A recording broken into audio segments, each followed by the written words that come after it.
here is my Padlet. For the first one I have for the title slide, it's my name and my picture, my section. For number 2 is my biography.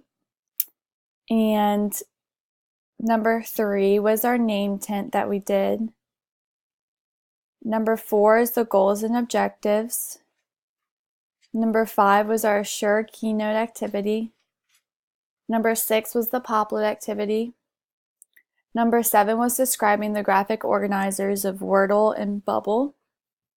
Number 8 was our Google slideshow that we used from the Poplet. Number 9 was the Google Sites with the different pages of our resume and hobbies and interests. Number 10 was the Symbaloo and Diigo. Number 11 was our inspiration map that we used for a travel destination. Number 12 was the publisher brochure that we used the information from our inspiration map to create a destination brochure.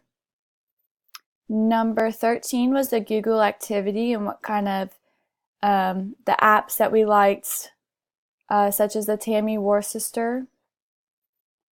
Number 14 was our keynote slides using the iPad. Number 15 was the iPad apps. Number 16 is a blog that we made. Number 17 was the group iMovie. Number 18 was discussing the class Facebook page. Number 19 was discussing the Vocaroo and QR codes. And 20 was our final how-to presentation. And 21 was discussing Padlet.